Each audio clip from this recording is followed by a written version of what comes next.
देख रहे हैं सिटी इंडिया न्यूज चैनल हक की आवाज। पैराडाइज फंक्शन पैलेस महबूब नगर। तेलंगाना के director general of police DGP Shivdhar Reddy ने कहा कि सड़क हादसात की रोकथाम के लिए अवाम में ट्रैफिक कवानीन से मुताल्लिक़ शऊर बेदार करना निहायत ज़रूरी है।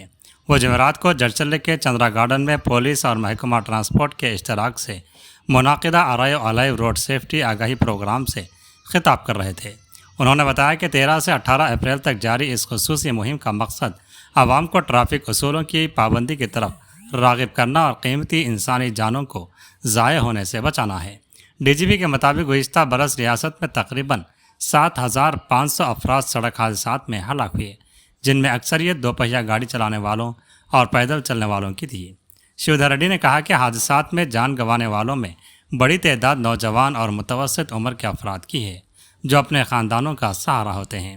उन्होंने दोपहिया गाड़ी सवारों को हेलमेट पहनने और कार ड्राइवरों को सीट बेल्ट के इस्तेमाल की सख्ती से तलक़ीन की और ख़बरदार किया कि हिफाजती उसूलों की खिलाफ वर्जी जानलेवा साबित हो सकती है। उन्होंने वालिदैन को हिदायत दी कि कम उम्र बच्चों को गाड़ियां चलाने की इजाज़त न दें, जबकि नौजवानों से अपील की कि वह खुद भी क़वानीन पर अमल करें और दूसरों को भी उसकी तरगीब दें। भारी गाड़ियों के ड्राइवरों को भी एहतियात से गाड़ी चलाने, बाएं जानिब रहने और रात के वक्त हेडलाइट्स का दुरुस्त इस्तेमाल करने की ताकीद की गई। इस मौके पर जड़चल्ला रुकन असम्बली जनमपल्ली अनुज रेड्डी ने कहा कि इलाके में ट्रैफिक के बढ़ते दबाव के पेश नज़र बाईपास रोड की तामीर जल्द शुरू की जाएगी। उन्होंने जड़चल्ले में ट्रैफिक और रूरल पुलिस स्टेशनों के क़याम की ज़रूरत पर भी जोर दिया। ज़िला कलेक्टर खुशबू गुप्ता ने बताया कि सड़क हादसात की रोकथाम के लिए ज़िले में ब्लैक स्पॉट्स की निशानदही, साइन बोर्ड्स की तनसीब और मुतबादिल रास्तों की फराहमी जैसे इक़दाम किए जा रहे हैं। DIG LS चौहान और SP डी जानकी ने भी नौजवानों पर जोर दिया कि वो ट्रैफिक कवानीन की पाबंदी करें। प्रोग्राम के दौरान तलबा ने सकाफती मुजाहरे पेश किया और रोड सेफ्टी से मुताल्लिक़ आगाही मुहिम में हिस्सा लिया। इस मौके पर बेहतरीन कारकर्दगी दिखाने वाले ड्राइवरों और तलबा को एजाज़ से भी नवाजा गया।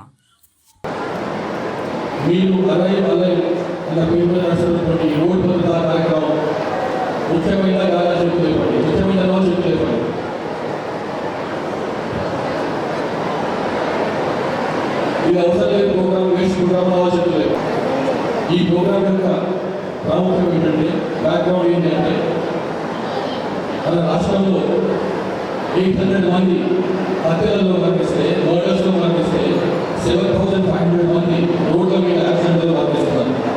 800 మంది మర్డర్స్లో అయితే 7,500 మంది రోడ్ల మీద. కాబట్టి అంటే 10 times more people are dying on the roads. కాబట్టి దాన్ని కంట్రోల్ చేయాలి. ఇంతమంది చనిపోతున్న వాళ్ళలో 70% మంది వరకు కూడా 2 వీలర్స్ వాళ్ళు, పెడెస్ట్రియన్స్ అంటే నడుచుకుంటూ పోయే వాళ్ళు.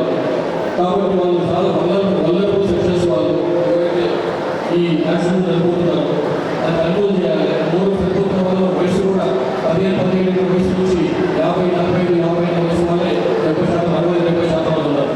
కాబట్టి ఇంత ప్రొడక్టివ్ ఏజ్లో ఉన్న వాళ్ళు, ఇంత ఇంపార్టెంట్ ఏజ్లో ఉన్న వాళ్ళు, దేశానికి సమాజానికి చాలా అవసరం ఉన్న వాళ్ళు మరణిస్తే సమాజానికి ఎంత పోతుంది, ఆర్థిక పరిస్థితి ఎంత పోతుంది, అన్నిటికంటే మించి వాళ్ళ ఫ్యామిలీస్ తప్ప వాళ్ళపైన ఆధారపడిన వాళ్ళు తల్లిదండ్రులు ఉండవచ్చు, భార్యపిల్లలు ఉండవచ్చు, చిన్నపిల్లలు ఉండవచ్చు, వాళ్ళందరూ కొంత దెబ్బవుతుంది. కాబట్టి దీన్ని ఎట్లా కంట్రోల్ చేయాలి, మనకి రోడ్ల మీద యాక్సిడెంట్స్ కంట్రోల్ చేయాలి. ఇది కేవలం only police department, transport department అన్న కాదు, అందరూ ప్రజలందరూ కూడా ఇందులో గవర్నమెంట్ అయిపోవాలి, కొంత ఉపయోగం తీసుకోవాలి అన్న ఉద్దేశంతో గౌరవ ముఖ్యమంత్రి రేవంత్ రెడ్డి గారి విషయాన్ని చెప్పినప్పుడు వారు సంస్థలు సాధించి వీటిని పోలీస్ డిపార్ట్మెంట్, ట్రాన్స్పోర్ట్ డిపార్ట్మెంట్ కాదు, అన్ని ప్రభుత్వంలో అన్ని శాఖలు కూడా గవర్నమెంట్ పెద్ద ఎత్తున ఈ కార్యక్రమాన్ని ప్రజలు తీసుకోవాలి. ఇది కేవలం ఒక చిన్న కార్యక్రమం లాగా కాకుండా ఒక ఉద్యోగం లాగా, ఒక మిషన్ లేక ఒక క్యాంపెయిన్ చేయాలి అనే ఉద్దేశంతో అటు అన్ని శాఖల ప్రభుత్వ శాఖల వాళ్ళు, అలాగే వార్డు మెంబర్ స్థాయి నుంచి సేమ్ స్థాయిలో, ముఖ్యమంత్రి స్థాయిలో అందరూ పూర్తి ఇన్వాల్వ్ చేయాలనే ఉద్దేశంతో దీన్ని ఏర్పాటు చేశారు. మెయిన్ యాక్సిడెంట్లో మనం తీసుకున్నప్పుడే రోడ్డు రోడ్ హెల్మెట్ పెట్టుకోవాలి, ప్యాంట్ హెల్మెట్ పెట్టుకుంటాం, దాని సింపుల్ విషయం. కానీ ఇంతకు పిల్లలు పెట్టినట్టు అశోక్ పోయింది, హెల్మెట్ పెట్టుకోవడానికి పెట్టుకోవడానికి ఏం సంబంధం లేదు, అది అర్థం చేసుకోవాలి.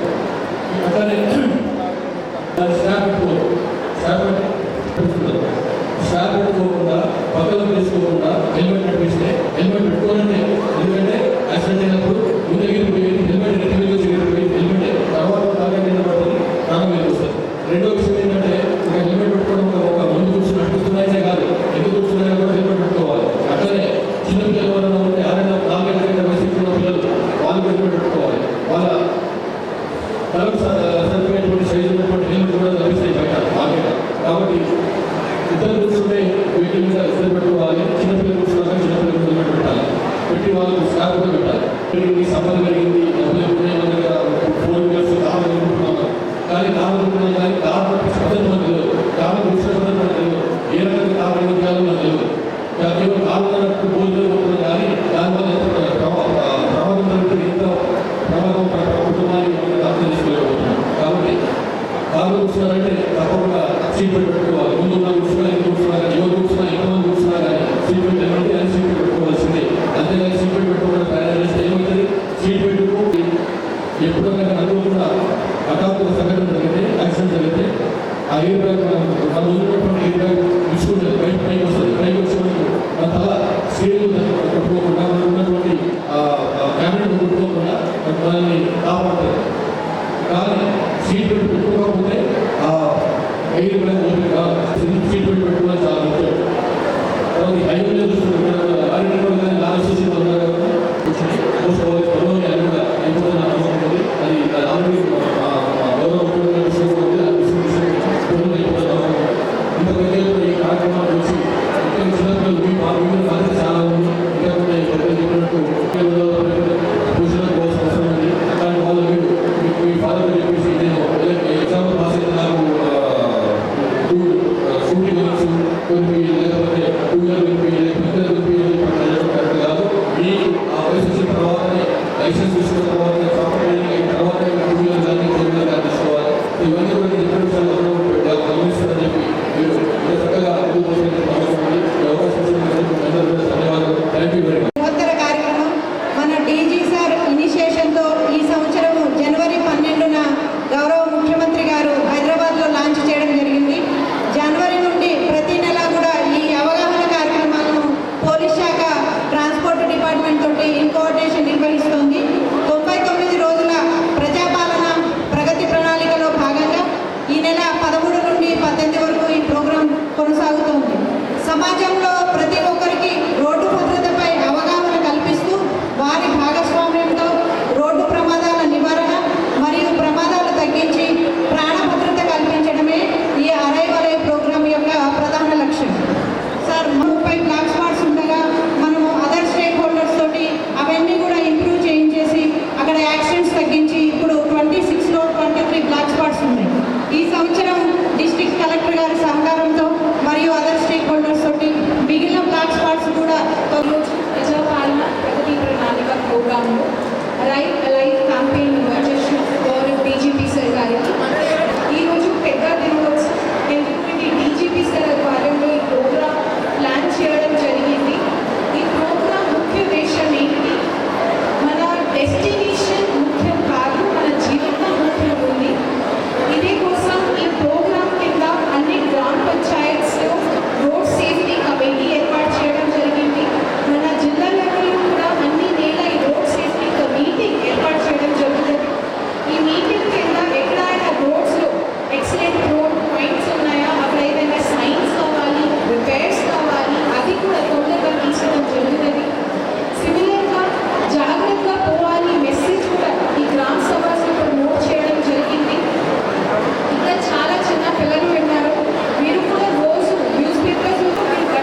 లెక్చర్లలో ఎత్తున మహబూబ్ జిల్లా ఎస్పీ గారు, మన డీజీపీ గారు ఈ కార్యక్రమాన్ని సార్ వైజాగ్ సిపిగా ఉన్న కాలంలో విశాఖపట్నంలో దీన్ని చాలా విస్తృతంగా టేకప్ చేసి అక్కడ అవగాహన పెంచి ప్రజల్లో చైతన్యాన్ని తీసుకొచ్చారు యాక్సిడెంట్స్ పట్ల.